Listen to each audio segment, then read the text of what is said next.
They were pushed all the way by Switzerland. It was a valiant effort from the Swiss. In the end, it was a 3-1 loss, though.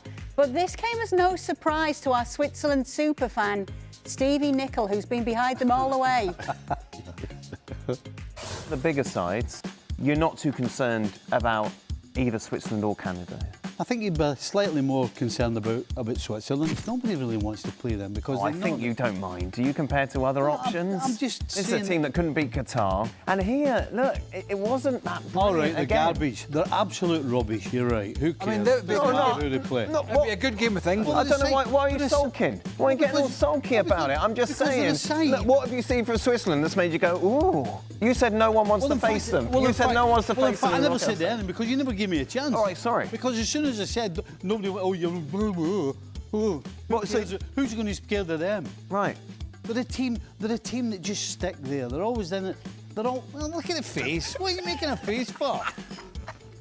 You just told they always get out of the group, and they're a team that could surprise somebody else. Really? One of the... Aye. Can I go? Can I go? Aye. I'm enjoying this. What, aye.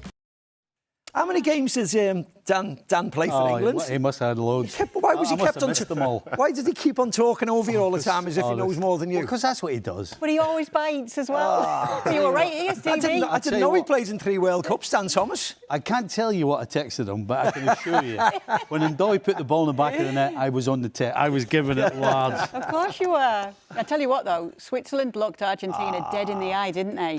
Do you know what? I don't wish to throw any more mud on the guy, but if Embolo doesn't get sent off, Switzerland could be through. They were in the ascendancy when they equalised. Switzerland could have been They were the team who were going forward, and then that moment just changed the whole trajectory of the game. And it was really quite sad, actually, the fact that they've lost to that, you know, because they were on the up, really. Yeah, that moment, a second yellow, brings in the mistaken identity protocol here, a second yellow for simulation that Embolo got in the end. Where are you on this whole situation?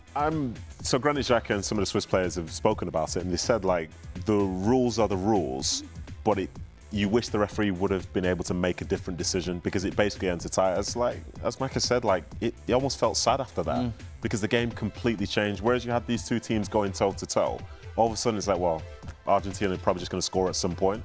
And it's disappointing. And to be honest as well, like, the tears from Embolo and all this stuff, the reason I feel bad for him is because in that game, I felt like he was being, like, manhandled to that point from the centre-halves, midfielders, everything and so on. Then all of a sudden there's a foul. So, it's obviously a foul.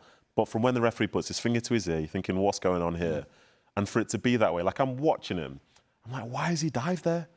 Why has he dived? I don't understand. I really do not understand why he did that. And it looked really dramatic as well. He's going away from goal to win a free kick out wide. It was Paredes again, wasn't it? Because previously... Kicked him 10 times, Previously, the two of them had a couple of challenges. And obviously, that's where he got his first yellow.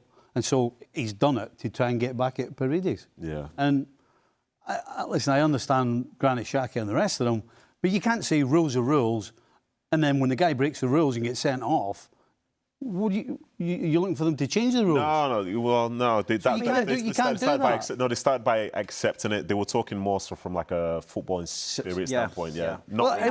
My own personal view is that I just hate VAR, and the fact that they are now re-reffing free kicks.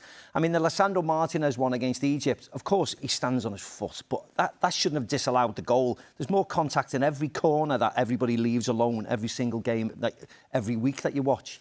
You know, whether it's the hydration breaks now, which is happening, whether it's this new rule from Embolo where the referees have seen the incidents, have done what they've done, and now VAR's bloody getting involved again. For a long time. The sooner we get rid of it, the corners it's happening, there'll be throw-ins next to when the VAR will be getting involved. On this particular one, just a disaster. Because I get it, like, there are lots of people who are like, VAR, like, abolish. They should just want to just get rid of it, yeah? I get it, fine. But for me, the thing yesterday, the issue is the rule that they've created and the fact that the referee was basically tied in or not because this is what he had to do. Yeah. If there's a way whereby it isn't a guaranteed yellow card the other way, then he can maybe manage the situation better because the VAR stuff is not going to go away. In our lifetimes, it will not go away. It's just going to get worse, though. That's the problem. But based on things like this, you'd hope that particular thing would get better because they've seen how it's been implemented. Now we've got one of those decisions where everybody's looking at it like, I suppose that's a red card, but it brings like a level of like sadness because that's what the game has become. I think if you change the rule, but you allow VAR to look at it still, I think it changes. Yeah, the only problem is this is not the last rule that will change. They will change another rule and then another. As I said, now the corners have come in. Oh, it wasn't a corner now. And then it'll be a throw-in because you can throw the ball into the penalty area. That'll change soon. Oh, it wasn't our ball, it was their ball. And they'll just suddenly start getting involved in every decision. You know, why can't the referee see that and make a mistake and just carry on? Pereira's got a yellow card. So what? But no, it goes to this. Then we've got the snicko. Then we've got the ball, which isn't a snicko. It's just...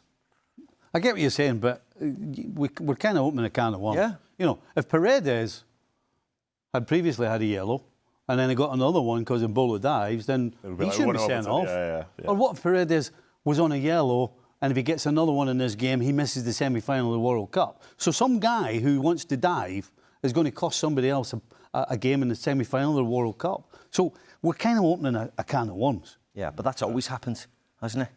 It's always happened. It also gets to people saying, oh, Argentina are getting the calls. But when you do look at the calls, most of the time we're seeing that the calls are correct, whether you like it or not, by the letter of the law. And you are seeing that that's the way it is. You're only by the letter of the law. Only by the letter of the law. They're just new laws that are made up, aren't they? But they are there, that's the and problem. they are in place. And so some people are criticising Argentina, but at the end of the day, that they may be getting some luck, but they are still fighting and refusing to be eliminated, even if it gets to extra time that they're getting forced to. They're still not giving up.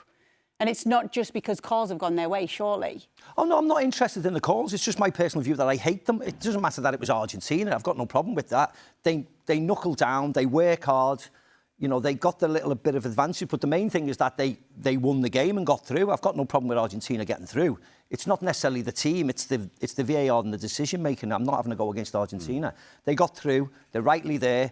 It's going to be a hard game for England. But when you see the way Argentina play, you feel as if they're very vulnerable as well, aren't they? They rely on one man. They've got no real width. They don't like to cross the ball because of the size. So there's aspects there where England can really play on and think, right, there's a weakness there that Tagliafico or Nico Gonzalez, when he came on, Molina doesn't like to get too far wide. Messi likes to, drift out and come in on his left foot. So there's issues there where England should really zone in on them, try and make the most of it. And I'm fairly confident in England getting a result against them. But Argentina, like England, haven't been at their best, but have done everything they can to get to this final, to get to the semi-final. So fair play to them. Why are they making it so difficult for themselves, though, with this Argentina team, do you think? Because many would say this has been an easier path for them, at least on paper, that's the way that it looked. And yet they seem to be making hard work of it, even though they're getting it done. Yeah, to be fair, looking at all those teams there, you would have fancied Argentina to look a lot better. This is the best They've not side. played anyone in the top 15 FIFA rankings. Yeah. I Yes. think this is obviously the team that's like the number one team in South America, the reigning champions and so on. And it has looked really poor. Not necessarily the Switzerland game yesterday, but the two games prior. But I think in some ways, you've seen some of the weaknesses that they have, whether it's a case of, say, the way that Egypt or Cape Verde will try and hit them in transition with the speed that they have, the directness, some of the vulnerabilities they have at the back, the fact that in some games, they are probably the most narrow side I've ever seen at a World Cup. Yeah. You can see a way to play against that. So I think it puts them in a tough situation. But, in some ways, like, they deserve credit for finding ways to come back. They definitely do. And in terms of decision-making, there's obviously this case like there's a bias in favour of Messi and so on and so forth. The only two things that I disagree with, I thought Messi potentially should have gotten a red card earlier in the tournament where there was no yellow card given at all. And I would have been okay if that Egypt goal would have stood when they said there was a foul on Sandro Martinez 100 yards away from the goal itself. But for the rest of it, they've shown incredible fighting spirit. Scaloni says himself, this team is like, we are fighters. This is who we are. And you can see that in how they play. The downside for them, it means that they're almost left to having moments as opposed to, say, general play. And that's, I think, the point that really summed up for me when you were speaking earlier. This draw is two completely different sides on either side of it. You've got England and you've got Argentina who are almost relying on moments because performances haven't been great. But then you've got like the totality of like a France and a Spain on the other side. And you can see how they got to the position they're in. Whereas for these, there's a reliance on somebody finding something in a key moment. Speaking of moments, Julian Alvarez popping up right at the right time when it hasn't been the easiest tournaments for him. On the day that Messi doesn't score, gets an assist. But on the day that he doesn't, Julian Alvarez pops up and makes the difference with a moment of magic. Well, it just proves the point that it's not just about Messi. They do have two or three others. And Julian Alvarez is absolutely one of those guys who can pull something else out. You know, we had that Argentina side up. You look at the names on paper. That doesn't blow you away. No, not at all. So in some ways, they're kind of the England of South America because for some reason everybody's expecting them to be Brazil of the 1970s. I mean, and they're not. That's not where they are. So yeah, they find a way of getting it done, and they can actually, again, they can beat England by doing exactly the same thing, and they can beat France or Spain by doing exactly the same thing as well. The England of South America. I bet you'd still be going for Argentina, though, even if they are the England of South America. I sure will. Jürgen, what have you made of Argentina in this tournament so far?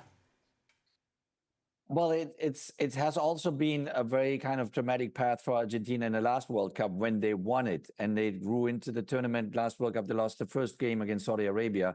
Then it was almost knocked out by Mexico in the next game if it wasn't for Messi.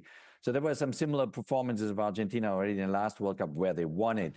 Now, obviously, it's not the most perfect, performance so far from that team, but they have a grit, they have an aggressiveness in themselves, they have a desire to turn things around, and it seems like they have a fantastic team spirit. And with that, you can hurt almost all of the teams. And they know England is not perfect, and they know themselves that they are not perfect either. I mean, the fact that obviously, you feel sad, as Needham said, for Switzerland, because they played brilliantly. They gave everything they had, and then this incident with Embolo breaks their neck in a certain way. But still, Argentina then in extra time, they kept going, and then with the Julian Alvarez is fantastic and one of the most beautiful goals of the World Cup. They decide the game to their favor. Going into the next game, you have to highly respect them. You have to really do your homework, which England will do, and it will be a nail biter. It will be a nail biter for both teams, for both countries, and obviously the history of Argentina and England. We all know about it off the field as well.